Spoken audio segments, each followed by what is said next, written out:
What's up, everybody? Welcome back to a special edition of Not Another Sports Show. I'm Tamara Brown, and we are officially hitting the rewind button.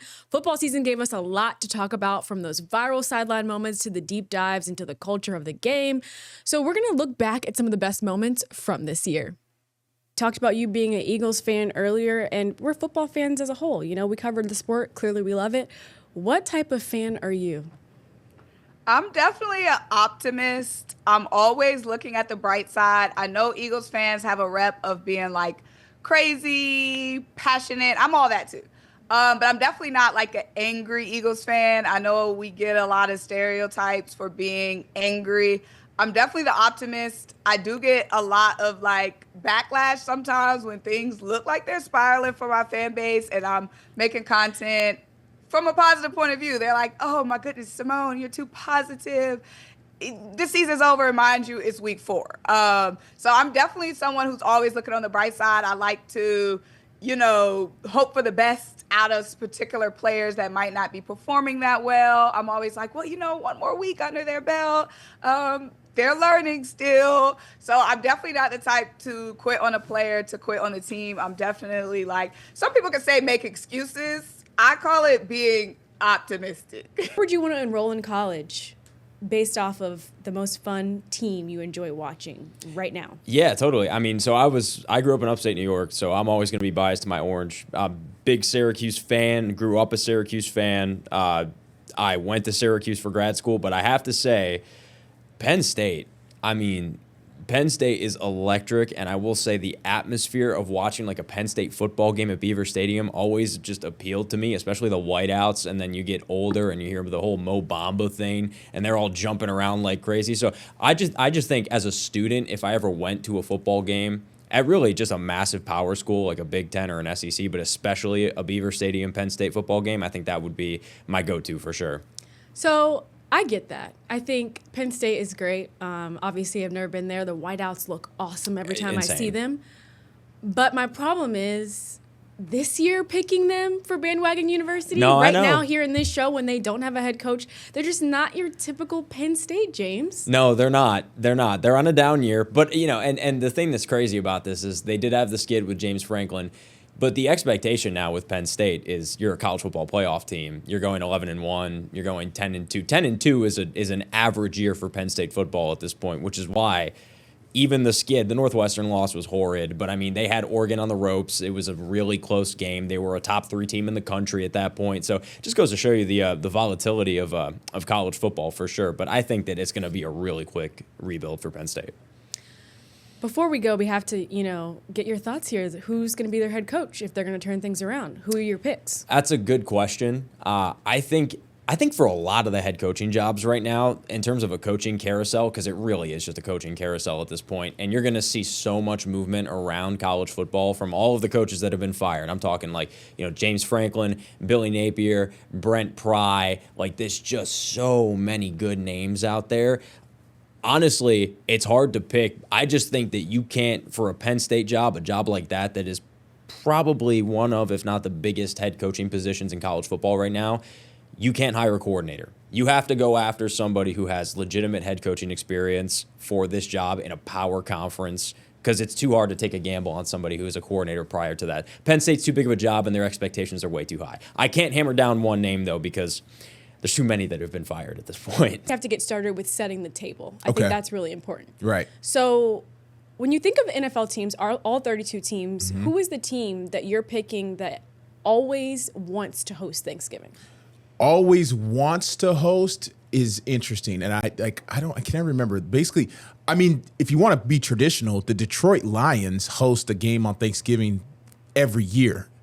So they're kind of like obligated. So that's kind of the team I put in this category, right? Like the Detroit Lions, I don't know how long they've been doing it for, but literally decades. The Lions play a Thanksgiving game in Detroit every year. So they are always the host team. Look, and there you go. Look, that was a picture from last year's Thanksgiving game in Detroit. There it is. That's literally last year's game in Detroit. And if you go back to the 70s or 80s at some point, like Detroit's always been. So they're the team that wants to host. And I think the people probably, I've never been to Detroit, but I'd imagine it's just part of your like that's part of Thanksgiving for you. If you don't go to the game, you definitely watch the game. I don't know if it's always at noon. I don't know if they put it in the 3:30 late window, but like Detroit is probably a city that loves football and Thanksgiving. What are your thoughts? Would you rather be at home watching the game or be a Lions fan that's going to the game as part of the tradition of eating your food and then going to the game, or going to the game, then going home and eating your food? See, I think you knew this about me already because we've kind of had these sidebar conversations in the office. I'm a homebody, man. Like, I like my house. I like being comfortable in my house. I don't want to deal with traffic. I don't want to deal with people. I don't want to deal with tickets. I don't want to deal with leaving the game. I'm so like, I can set up my TV at the house and watch it and hear the commentary, and like I can have multiple screens going if I wanted to watch like an alternate broadcast, I guess. So I'm like, as cool as it would be to experience, I think that like in a work capacity, I would love to go to Detroit as for Thanksgiving. But if I was like in Detroit as a fan, just put me, I just want to watch it in the house, man. I don't want to deal with the stress. Like, let me eat, let me relax, and fall asleep on my couch after the game. Rank, if I was putting a tier here, I would put the Miami defense number 1, Mario Cristobal number 2, Carson Beck number 3. They all deserve credit, but Mario deserves a lot of credit for the coaching job that he's done down there in Miami, the turnaround that he's had very quickly. Originally moved down there from Oregon to take care of an ailing parent, and you got to give him a lot of credit for just making that move from Oregon and going back to a place where he knew there was going to be a lot of pressure to be back, right? In the question that you originally asked, is Miami back? To me, no, they got to win a national championship to be back, and they got to build on it. I'm hesitant to always say anybody's back because there is so many examples of whether it's Texas and you think of Sam from Forever Ago saying Texas is back. And then it was multiple years before Texas was actually even sniffing being back. And I would argue they're still not back until they actually go win something that matters. Yes. These are the things that happen. So I always try to not ride the hype train. So I'm going to let Miami show me they're deserving of that by, even if they don't win this national championship, you can't get embarrassed at home, right? You can't get boat raced at home. This is the first time a team will ever play in their home stadium. You cannot let them come in and embarrass you. And if they do, then it's going to be a very tough offseason and a very long conversation. I don't anticipate that's going to happen, but Indiana's put it on everybody. So it's not out of the realm of possibility. Better be like a camera on him, like full game. Yeah. Because at the end they've been on him. I think Ray Lewis too, they had a camera on him too, but I need a whole game on him. Yeah. Because this guy, I mean, you understand, he's like Miami fans right now. They're so excited to see Miami back, and obviously him as a former Miami player, like you get it. They're definitely going to have the Michael Irvin cam set up for the semifinal game, and he's always got a lot of people with like phones following him around. He's mic'd up. He knows what he's doing. But yes, Michael Irvin is a character for so many reasons, and he's one of the greatest Canes of all time. So he is funny. The videos are going viral after every game they play in. So it's good. You know, Miami is one of those programs where the former players really show up on the sidelines to support, you know, the current group as much as possible. And Michael Irvin's at the forefront of that group of guys. But yeah, Ray Lewis on the sideline. You're always going to get your Clinton Portis, Willis McGahee. I mean, name it. Ed Reeds. There's so many guys. I wouldn't be surprised if The Rock's on the sideline for the next game. You know? Not The Rock. Yeah, he's a Miami guy. That's a good one. Yeah. So I would say that my favorite player to watch from the entire, last round that we saw in the CFP, this guy. Yep. Trinidad Chambliss. Yep. Like, just hearing his story, you're just like, you can't help but root for him. Mm-hmm. Like, can you imagine, like, I'm going from a D2 school to, play at Ole Miss. I know I'm going to be a backup. Yep. Like, I might never see the field, but, like, I'm going to give it a try. And then, boom, this is your life. Unbelievable. Like, you just can't make this stuff up. And I'm just so happy for him. And honestly, I'm going to be real here. The first half I was watching, and I think Georgia went up 2 scores or at least 10 points. Yeah, I think so. And I was like, Georgia's going to roll them second half. But I don't know what was said in that locker room, but the way they came out second half and won the game, remarkable. Yeah. Remarkable. I watched that. I watched the second half. I was locked into Georgia, Ole Miss second half. Trinidad, he has probably the best story in all of college football right now, like hands down, to be at D2 Ferris State. And when he was running around making plays in that second half, I mean, he looked like, I'm not no scout or anything, but he looked like the first pick in the draft to me. I know he's like 6'1", 200 pounds, and people want to say whatever, but he looked like an elite player that was making elite players on Georgia's defense look like elementary school kids out there. So he is the best story in college football. At the time of this recording, I guess they announced they expect his waiver to come through for the NCAA, and he could be coming back to college for another year, and he's going back to Ole Miss. There was a speculation that he would just leave with Lane and go to LSU, but apparently, we're announcing re-signings in college football nowadays. We are. He says they're saying he was on SportsCenter this morning. I watched it, and he said he's re-signing with Ole Miss. And we're just getting started with our season look back, so don't go anywhere. Not Another Sports Show. We'll be right back.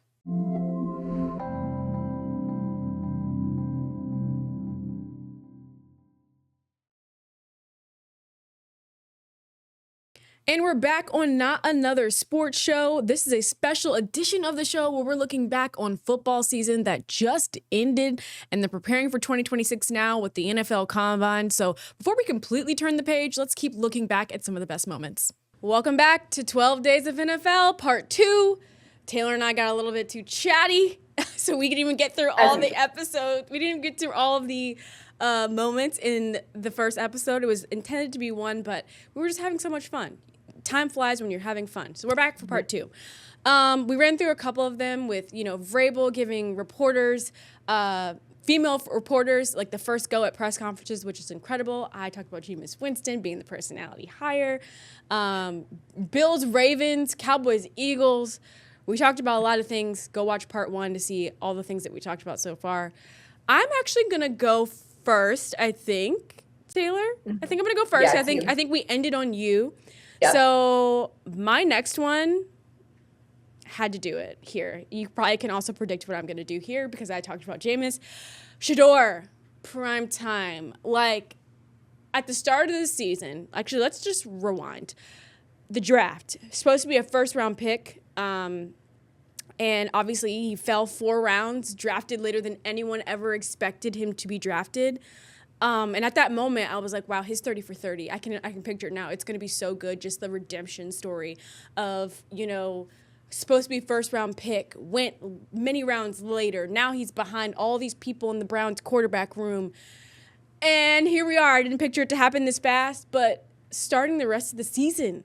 And who knows, maybe he could lock it up for next season. Obviously, Deshaun Watson was cleared to come back to practice. I don't think they're going to use him this year. I think they're going to, hold off on that, because they're not going to the playoffs. They've been eliminated as well. But Deshaun Watson is cleared to come back. We'll see what happens, in the offseason with him and Shedeur. But to see Shedeur starting the remainder of the season and Kevin Stefanski just, putting it out there, he's going to start. It's not we'll see week by week. He's the starter. And so it's just incredible. Like, you mentioned this before, Taylor, when we've been talking about this, but he's playing with house money. I didn't expect him to see the field this year. It didn't look that way when we were in the preseason and training camp. Like, he was getting no reps with the starters. Obviously now he is with the starters because he's starting, but just incredible, just resilience. I'm happy for him just because of, the way 2025 started. I don't even think he probably could have predicted that he was going to be playing right now, and not just playing, but starting. So I feel like it's a good story, just feel good story, of, okay, even if your 2026 doesn't start off the way you thought it was, just wait, because look, he started off the year not being a first round pick. Everyone's expecting you to be. You have all these headlines coming out of why he wasn't a first round pick, and he's barely getting reps in practice, yada yada yada. And now look. So yeah, it's definitely a great story. I think, especially, when you have a famous father, a father who has been very successful in football, and then also that father was your coach. So you kind of got, your college experience went well for you, right? Like, you had, an advocate in your head coach. It was your father. Some people might think he got, things handed to him, whatever it may be, or think that, he had just this ideal situation in college, which to an extent, your father being the coach can be ideal in certain ways. But we're taking a quick break, but when we return, we're diving back into the debates that had our comment section on fire. You're watching Not Another Sports Show, and the best is still yet to come.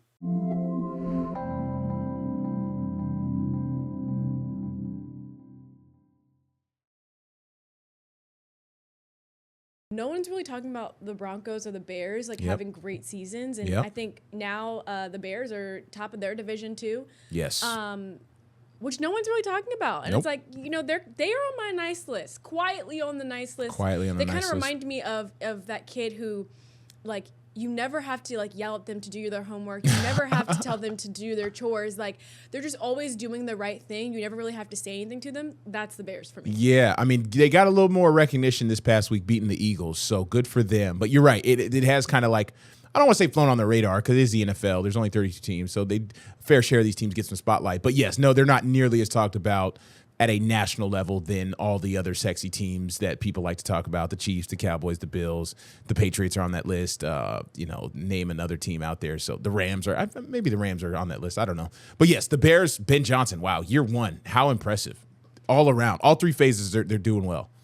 Craig, you brought up somebody that should have been on the naughty list. Oh. The Eagles. What's going on? What's going on? Like, at the beginning of this season, I think you would have automatically like had them on the nice list. No doubt. As of late, I don't know what's going on. Yep. Honestly, the Cowboys beating them, scoring 21 in the fourth quarter or Yeah, something around there? Yeah, they came back. They were down Whatever that 21-0. They was, scored all those points. It's like, what's going on? There is What's some going on? friction, to say the least. That's what's going on. The Eagles, they are trying to keep it together. I don't want to say it's falling apart at the seams because I think the culture that is built up is better than that. It's not just like all falling apart like that bad.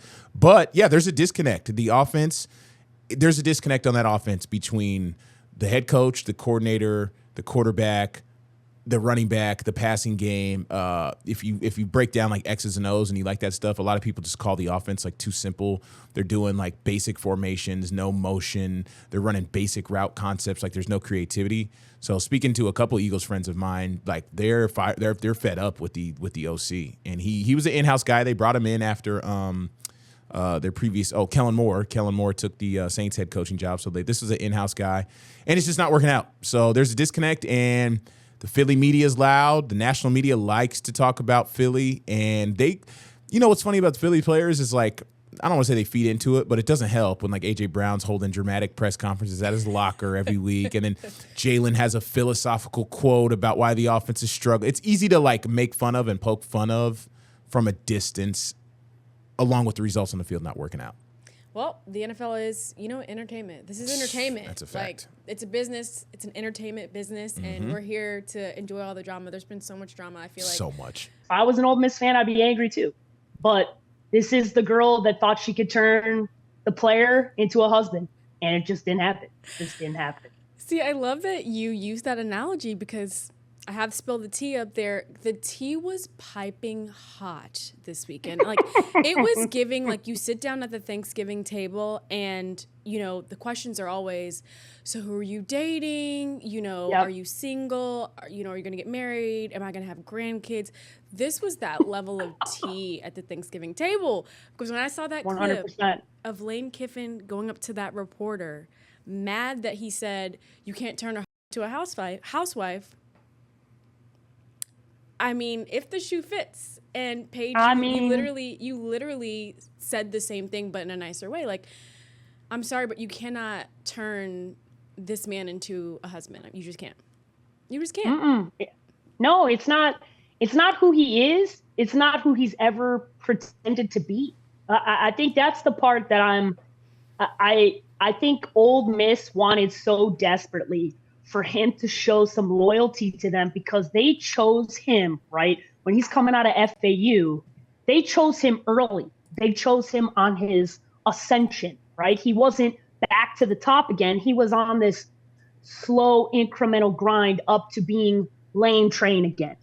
And I know people that have been there, right? You're like, man, I was with you. I rode with you before you were the hot shot. I was there. I showed. So, that's how Ole Miss fans are feeling. They're like, come on, man. Like, be loyal to us. We were loyal to you.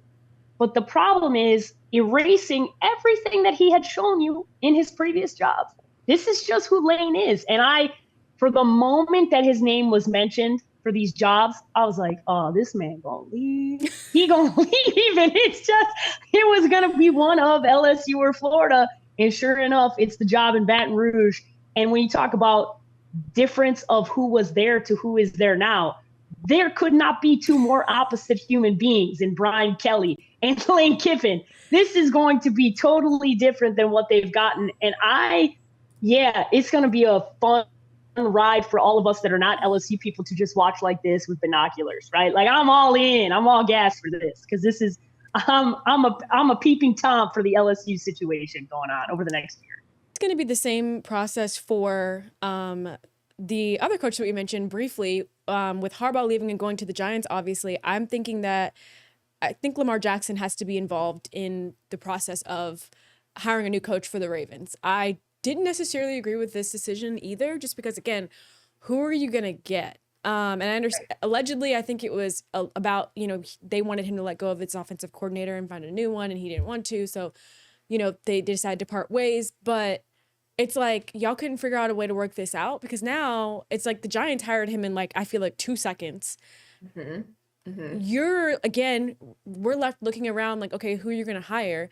And again, I'm like, okay, maybe Mike McDaniel, maybe, I don't know. Because it's like, the problem is the offense. I guess you need an offensive minded head coach now. That's the only one I could think of off the top of my head that has head coaching experience. And the Ravens are in the same spot too. They want to get over the hump. Like, they're tired of just being right there. They, brought in Derrick Henry and thought that was going to be their year. Didn't work out. This year, too, I thought they would have given Harbaugh some slack because Lamar Jackson was hurt, I feel like, half the season. He didn't play 6 games. So literally, the fact that they were even in it at the very end like that, I mean, come on. And it was a field goal difference. Yeah. I mean, I get it. Pittsburgh wasn't that great this year, and they probably should have won that game since they had Lamar back.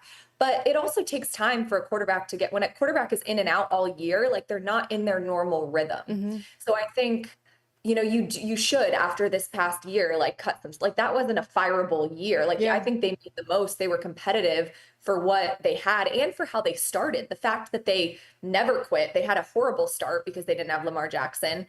And speaking of Pittsburgh, kind of tying it back to the, bills of it all, do you throw as much money as possible to Mike Tomlin, who has resigned, which we agree, we think television is the route that he wants to pursue, but do you just give him an offer he can't refuse to come into Buffalo? I don't know. I kind of am leaning no on that, but it would be, I feel like the most interesting name that's still floating out there. That's a big name of you get this guy and he's a proven head coach, good Super Bowl champion head coach. In past couple of years, we would have said Bill Belichick, but that ship has sailed anyway. See, I think if maybe things had gone differently at UNC this year, maybe with all these job openings, someone would have been like, okay, let's get Belichick. Yeah. Buffalo let's at least bring him in. Yeah, Ravens, Buffalo. I mean, he has ties to the DMV area from, Navy and everything.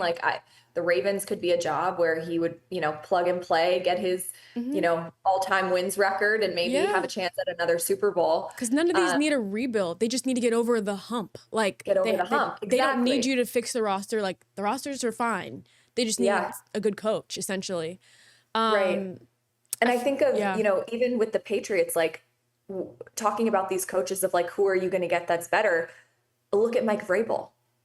Just Tennessee thought, oh, let's get rid of him. It's not working out. We could do better. Could you really?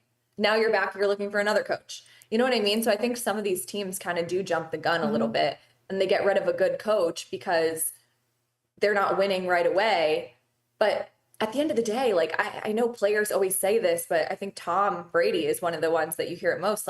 There's only one team that's happy at the end of the year, and you can't fire your coach every time you don't end up as that one team that wins the Super Bowl, because it's not going to happen every year, And I do get it there is a little bit of that panic when you have guys like Josh Allen, Lamar Jackson.